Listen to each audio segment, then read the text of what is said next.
Hey guys, this is Rock King 3 bringing another live commentary for Forza 5. This is the King of the Road series, and I got to look it up here, but it is the person that's challenging me is Baldeagle2079, and it's in a C-Class Mercedes-Benz 190E on Laguna Seca, rear-wheel drive. And I'm just getting ready to do my first couple of laps. I did my warm-up lap, and now I get to actually see how fast this is. Looks like I got a Civic CRX in front of me, Mugen CRX. Mercedes had to get the tires warmed up.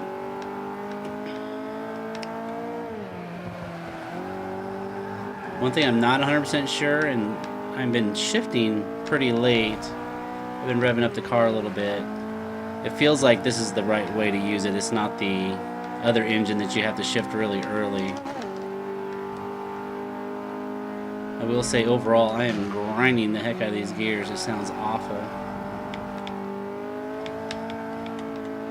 And I'm just going to run a couple laps here. So I'll show you the first full lap and the next full lap, and then I'll come back on the last lap, lap 11, and we'll see what kind of time we end up with.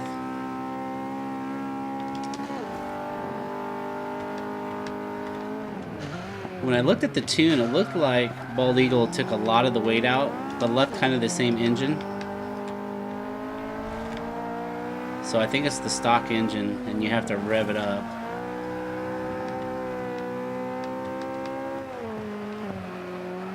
I have some learning to do on this car. I'm braking a little bit too much right now. I am just grinding those gears. Every time you hear a downshift, it's just... I use a clutch to shift with.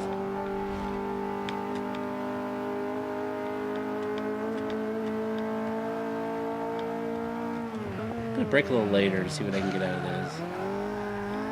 Ooh, too much RPMs in second gear. I have to stay in third.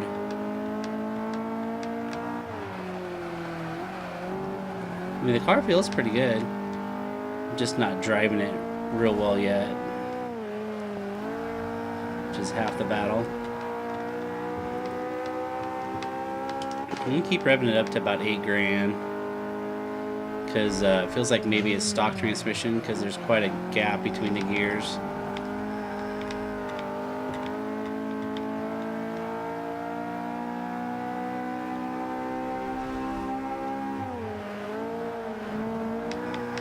Oh.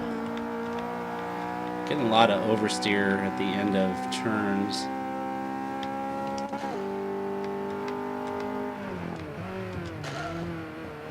I'm braking too early still.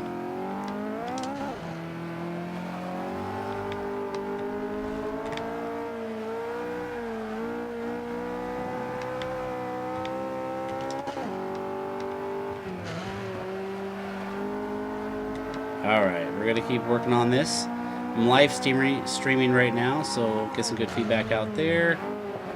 Just to know you guys, I'm not cheating. Alright, looks like I went a little bit slower that time. I'm going to work on shift points and making sure I'm in the right gear in the turns. So we're actually a second slower. Alright, we'll come back in the 11th lap. See you in a second. Alright, we're in the 11th lap now, or the 10th full lap. And as you can see, I've actually improved the time quite a bit, 1:39.302. I have one more lap to go here. Took me a little while to put it all together. But overall, this car is actually doing pretty well. So just what I'm doing here is I'm straightening out this car, and I'm getting it down to second gear as fast as I can to get that RPMs back. It feels like the transmission is stock, and it's just kind of handing off a little bit. Like there's just too much of a gap in it. So I try to keep the engine revved up as high as I can instead of shifting to the next one. I'll take this up into about 101.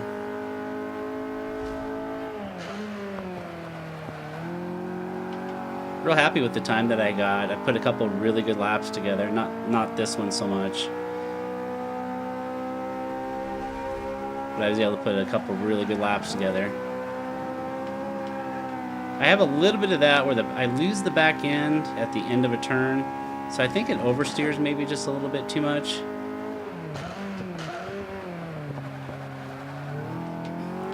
I know Bald Eagle, you took a lot of the weight out of it, which is really nice because this is a pretty heavy car, especially when you're taking it to Laguna Seca track. It's a really good idea.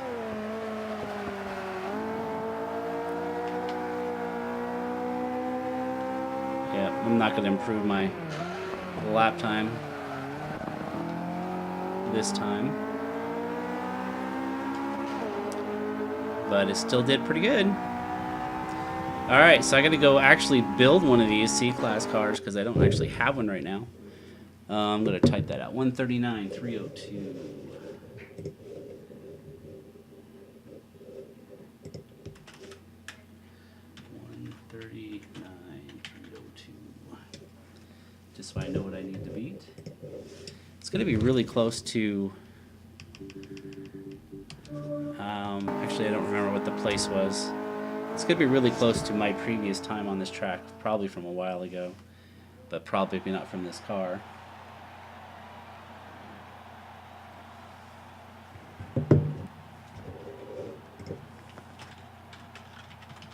Yeah, it's C-Class, and this is part of the King of the Road Challenge, so I'm actually focused on this car, on this track, rear-wheel drive in C-Class. Hey guys, this is Rock King. I'm back, and this is going to be my car. I just got done building, tuning, and testing it, and now I get 5 full laps at it. So I'm live streaming this just so everybody knows I'm not cheating. And this Honda that I have on the track is just a little bit quicker than the time that I put down with Bald Eagle's track time. Ooh, all over the place. But if I beat it, basically you'll get direct feedback that I was able to beat it, and if it always is in front of me, you know I couldn't. And that was a bad turn. Alright, so the main differences that I see between the two cars is I have the race transmission, and I have it seriously wound up. I actually maxed it out, a 6:10 gear ratio, and I still can't max it out in 6th gear on this track because the car is just not fast enough to do that. This could be a rough first lap here. It almost feels like my tires are still heating up.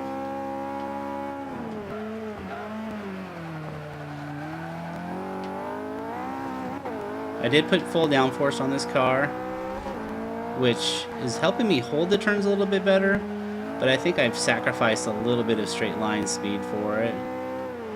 I wanted to try it without a rear wing, but I never did take the time to do that.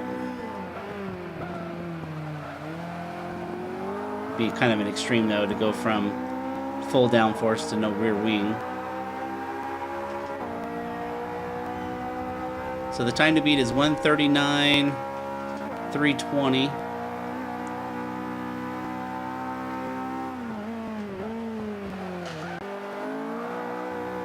There we go.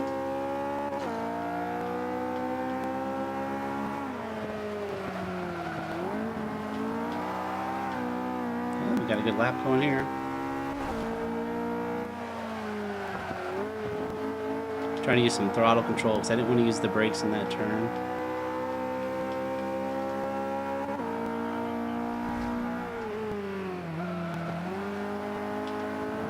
Ah, I'm doing it again. Darn it. Lost a half second doing that kind of double turn.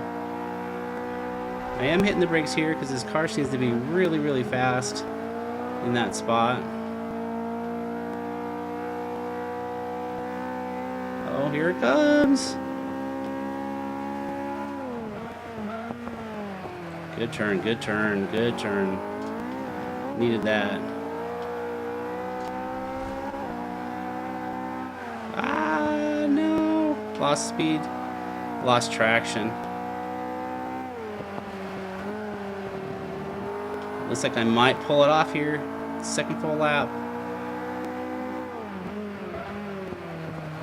Maybe not. Oh, yep, got it. Come on, Mercedes. Run! Whew! We're gonna get it. All right. 139.13. Very, very close. All right, so it looks like I'm going to retain the King of the Road crown for another week. And let's go ahead and go through here and show you the build out. So it'll be kind of a King of the Road and a parts and tune all in one.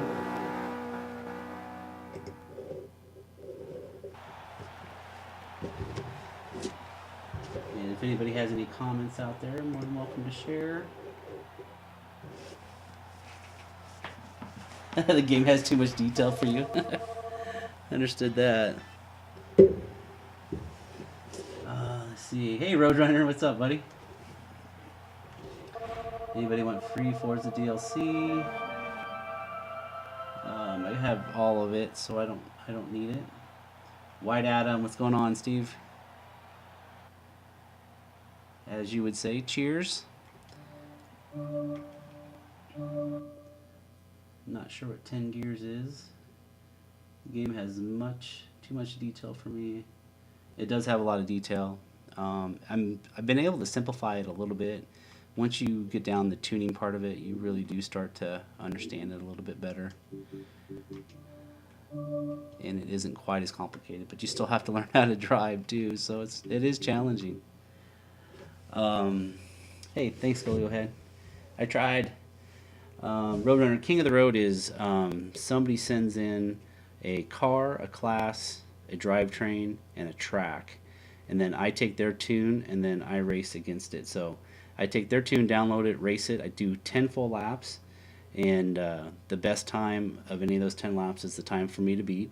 And then I go out and build the same car for the track and the same class with the same drivetrain, and then I build it, tune it, test it, drive it, and then I race against that other opponent, and I get 5 full laps to do it in. So I have to really nail it right out of the gate.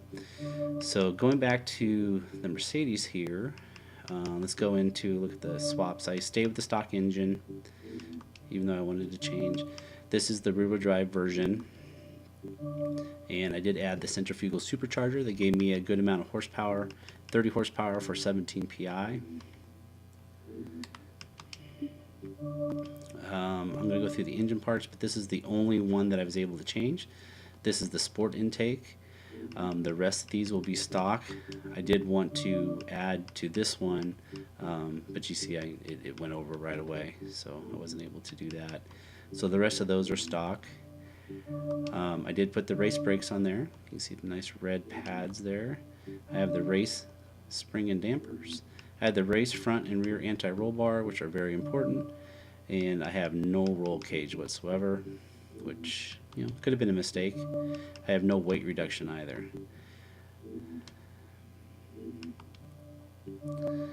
I have the stock clutch, and you could probably tell from as many times as it grinded.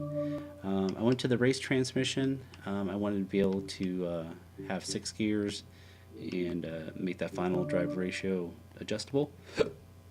I got the sport drive line. That was a weight reduction play. And of course I have the race differential. Tires, I think I went with the race compound. Since it was Laguna Seca and rear-wheel drive, I wanted as much traction as possible. I did the 255/35 upgrade front tire width, and I did the full width in the rear. We got the 285/30s. I did end up reducing the weight of the wheels, so I went with these Buddy Club P1 Racing QFs. Originally had the gold wheels. Thought it looked a little bit better with the silver ones there, but again, personal choice, and we're all a little bit different. I did the same rim size in the front and back. I did the R18s in the front, and I did the R18s in the rear.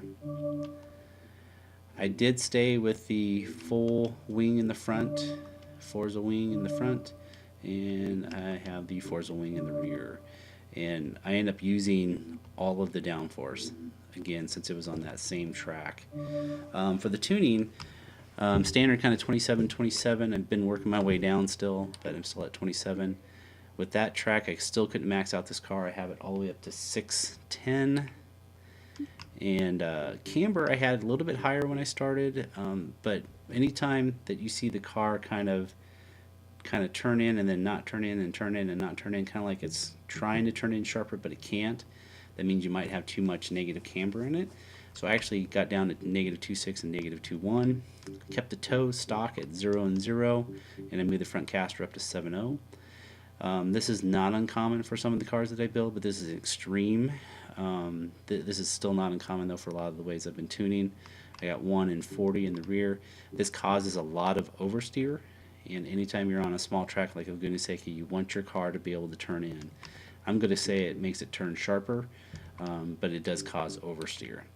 So what I do with the springs is, now that I have the car turning in, I'm actually using the springs to reverse the sliding effect. So the front, or almost sometimes even more, like in this case it's actually probably, try and do the math real quick, yeah, it's actually more of half. So we have the front really stiff to counteract that oversteer, and we have really soft springs in the back to help grip, because your car wants to oversteer and throw the back end around.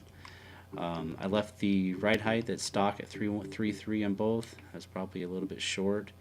Rebound stiffness, I try to keep them very close these days, and usually right around 10. I have a little bit more explanation around that, but 10.1 and 9.8.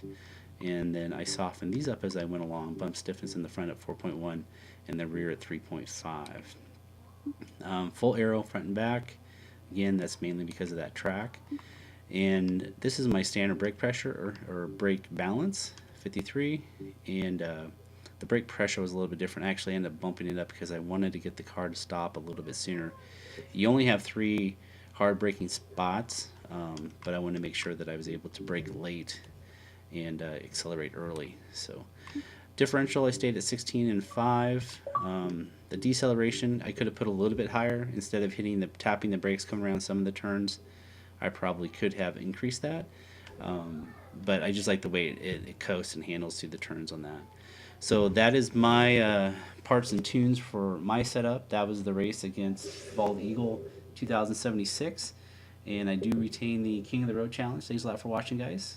Catch you in the next video. Later.